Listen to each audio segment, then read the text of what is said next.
हामी सन्धि नियमको बारेमा पढ्छौँ। सन्धि भनेको के हो त? सन्धि भनेको मेल हो। सामान्यतया सन्धि भनेको मेल हो, मिश्रण हो, मिलन हो। हामी मेल अथवा मिलन अथवा मिश्रणलाई के भन्ने गर्छौँ त? सामान्यतया सन्धि भन्ने गर्छौँ।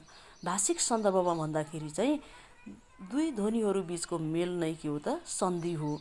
दुई ध्वनिहरू बीचको मेल अथवा दुई ध्वनिहरू बीचको मेललाई सन्धि भनेर भनिन्छ। भाषिक सन्दर्भमा भन्दाखेरि दुई ध्वनिहरू बीचको मेललाई सन्धि भनेर भनिन्छ। सन्धिलाई रूपध्वन्यात्मक परिवर्तन पनि भनिन्छ। सन्धिलाई रूपध्वन्यात्मक परिवर्तन पनि भनिन्छ। यसले रूप र ध्वनिमा प्राय गरेर रूप र ध्वनिमा परिवर्तन ल्याउने भएकोले सन्धिलाई रूपध्वन्यात्मक परिवर्तन पनि भन्ने गरिन्छ। सन्धि हुँदा सधैँजसो रूप र ध्वनिमा परिवर्तन हुने त हुँदैन, र प्राय गरेर चाहिँ रूप र ध्वनिमा परिवर्तन आउने गर्छ। र रूप र ध्वनिमा परिवर्तन हुन पनि सक्छ कुनै परिस्थितिमा, नहुन पनि सक्छ कुनै परिस्थितिमा। प्राय गरेर चाहिँ रूप र ध्वनिमा परिवर्तन ल्याउने भएकोले यसलाई सन्धिलाई रूपध्वन्यात्मक परिवर्तन पनि भन्ने गरिन्छ।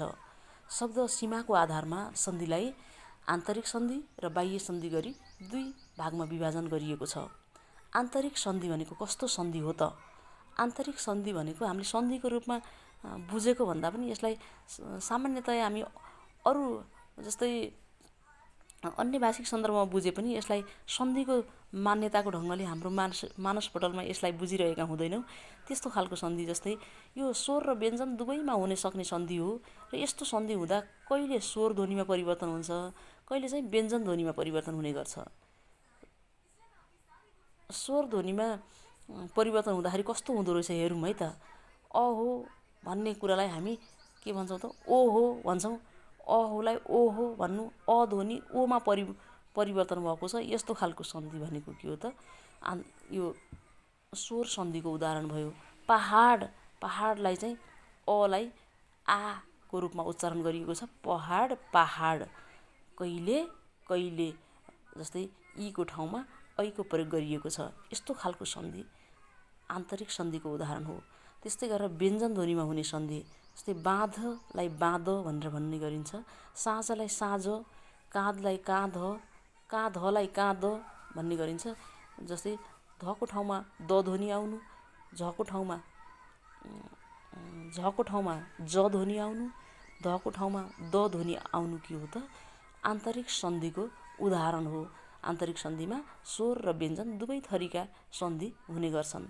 त्यस्तै गरेर अब हामी सन्धि नियमको बाह्य सन्धि भनेको कस्तो सन्धि हो त भन्दाखेरि बाह्य सन्धि भनेको तपाईँ हामीले बुझ्दै गरेको सन्धि, जसमा हामीले स्वर सन्धि, व्यञ्जन सन्धि, विसर्ग सन्धि भनेर पढिरहेका छौँ। हामीले सन्धि भन्दा बित्तिकै हाम्रो मस्तिष्कमा जुन छाप परिरहेको छ नि, त्यही सन्धि भनेको के हो त? बाह्य सन्धि हो। बाह्य सन्धिलाई चाहिँ रूप र ध्वनिको मेल हुँदा देखा पर्ने ध्वन्यात्मक परिवर्तन भनेको बाह्य सन्धि हो। यसले ध्वनिमा परिवर्तन ल्याउँछ। यसले रूप र ध्वनि दुवैमा परिवर्तन ल्याउने गर्छ। आन्तरिक सन्धिमा भन्दा यो अलि पृथक किसिमको छ।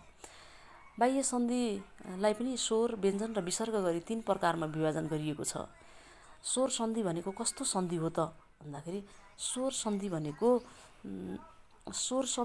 चाहिँ स्वर ध्वनिकै मेल हुँदाखेरि हुने सन्धिलाई स्वर सन्धि भनेर भनिन्छ। स्वर सन्धि 5 प्रकारका छन्। स्वर सन्धि पनि 5 प्रकारका छन्। स्वर ध्वनिसँग स्वर ध्वनिकै मेल हुँदाखेरि बन्ने सन्धि भनेको स्वर सन्धि हो। र यो स्वर सन्धि चाहिँ कति छन् त? 5 प्रकारका रहेका छन्। स्वर सन्धिलाई हेरौँ। सुरुमा 1 नम्बरमा छ दीर्घ सन्धि। अ आ इ ई उ ऊ। यो स्वर वर्णहरू के हुन् त? अ आ इ ई उ ऊ ए ऐ ओ औ अम अह भनेर भने पनि 6वटा स्वर ध्वनिहरूको बारेमा पढ्छौँ हामीले। र अ आ इ ई उ सँग अ आ इ ई उ मिल्दाखेरि बन्ने अक्षर दीर्घ बन्छ भने त्यस्तो खालको सन्धिलाई दीर्घ सन्धि भनेर भनिन्छ। फेरि एकचोटि सम्झौँ त। अ आ इ ई उ ऊ सँग, अ आ इ ई उ ऊ सँग, फेरि अ आ इ ई उ ऊ नै मिल्दाखेरि, सम्झौँ है, गाह्रो त कति पनि छैन यो। अ आ इ ई उ ऊ सँग, अ आ इ ई उ ऊ को मेल हुँदाखेरि बन्ने सन्धि चाहिँ के हो त दीर्घ सन्धि हो। जस्तै 10 प्लस अवतार 10सँग हामीले अक्षरीकरण गर्दाखेरि अ उच्चारण भएको छ 10 मा भन्ने बुझ्छौँ। 10 को सँगै अ आएको छ प्लस अवतार अ प्लस अ बराबर आ भयो, यो दीर्घ भयो। त्यस्तै गरेर अभि प्लस इष्ट हैन, अभि प्लस इष्ट दुईटा ह्रस्व ई मिलेर के भयो त दीर्घ ई बन्यो। प्रति प्लस इच्छा एउटा ह्रस्व ई अर्को दीर्घ ई बनेर पनि के भयो त दीर्घ ई नै बन्यो। अनि भानु प्लस उदय भानुदय उ प्लस उ बराबर दीर्घ उ बन्यो। यसरी अ आसँग अ आ इ ई उ ऊसँग अ आ इ ई उ कै मेल हुँदाखेरि बन्ने अक्षर दीर्घ हुने सन्धि चाहिँ के हो त दीर्घ सन्धि हो भनेर हामीले यसलाई बुझौँ है त।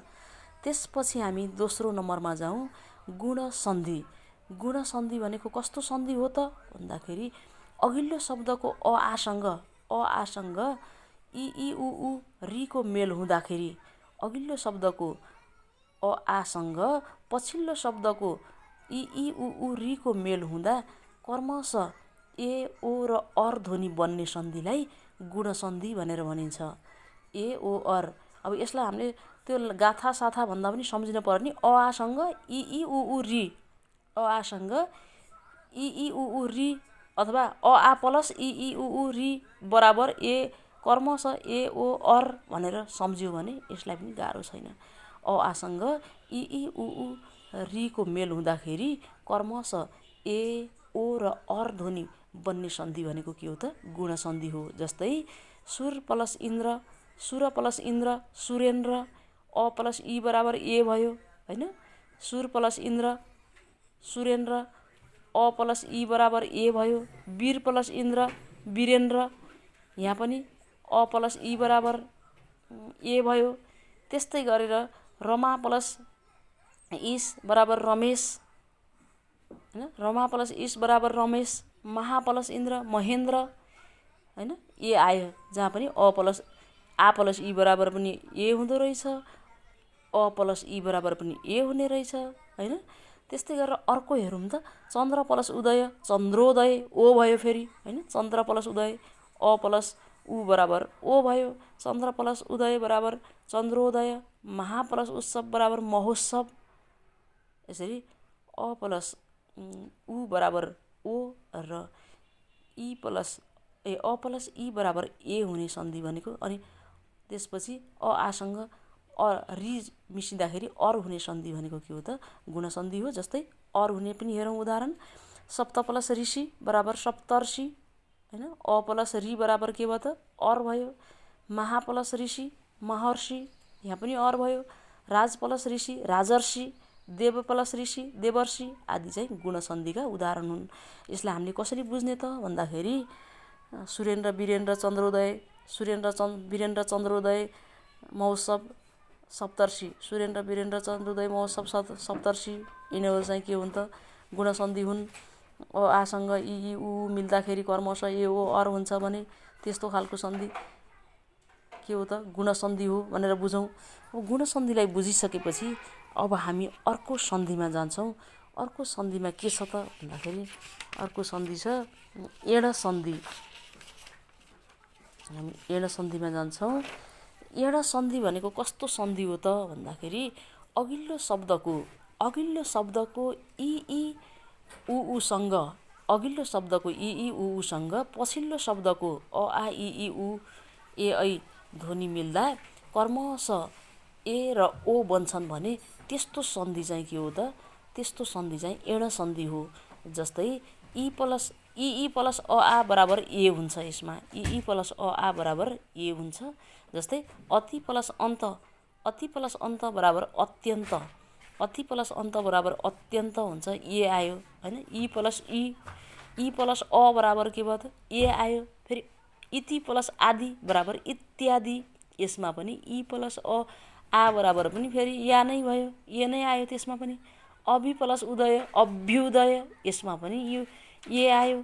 अति प्लस उक्ति बराबर अत्युक्ति यसमा पनि के आयो त ए नै आयो। प्रति प्लस एक प्रत्येक यसमा पनि ए नै आयो। अब उ प्लस उ प्लस अ आ बराबर ओ हुन्छ। उ प्लस ओ बराबर उ प्लस अ आ बराबर ओ। उ प्लस अ आ बराबर ओ हुन्छ। जस्तै सु प्लस आगत बराबर स्वागत। सु प्लस आगत बराबर स्वागत। अनु प्लस वय बराबर अन्वय। अनु प्लस एषण बराबर अन्वेषण। यसरी हामी एण सन्धिलाई पनि बुझौँ। एण सन्धिमा इ प्लस अ आ बराबर ए हुन्छ। इ प्लस अ आ बराबर ए हुन्छ र उ प्लस अ आ बराबर ओ हुन्छ। यसलाई सम्झिनु पर्यो। अति प्लस अत्यन्त इत्यादि प्रत्येक भनेर सम्झिनु पर्यो। एण सन्धिमा अत्यन्त इत्यादि प्रत्येक स्वागत स्वागत अन्वेषण यसरी सम्झिनु होला। अब अयादि सन्धि। अयादि सन्धि अघिल्लो शब्दको ए ऐ ओ औ पछिल्लो शब्दको आ इ उ स्वर ध्वनिको बीच मेल हुँदा कर्मशः आए अय आव बन्ने सन्धि चाहिँ अयादि सन्धि हो। जस्तै ने प्लस अन बराबर नयन। गै प्लस अक बराबर गायक। भो प्लस अन बराबर भवन। पो प्लस इत्र बराबर पवित्र। भौ प्लस उक बराबर भावुक। अब यसलाई सम्झिनु पर्यो। नयन, गायक, अनि यो भवन, पवित्र, भावुक जस्ता कुराहरू सम्झिनु पर्यो। यसमा चाहिँ अयादि भन्दा बित्तिकै अय आए हुने हैन। ए ऐ ओ औसँग अ इ उ मिल्दाखेरि अय आए हुन्छ भने यस्तो खालको सन्धि भनेको अयादि हो। अयादि भन्दा बित्तिकै अय आए अयादि। गायक, नायक, भवन, पवित्र भनेर सम्झिनु होला अयादि सन्धिमा। यसरी हामी स्वर सन्धिलाई भ्यायौँ। त्यसपछि व्यञ्जन सन्धिको बारेमा म अर्को भिडियोमा तपाईहरूलाई जानकारी गराउनेछु। यो कतिको बुझिएको छ तपाईँहरूले प्रतिक्रिया दिन नभुल्नुहोला। हवस् त।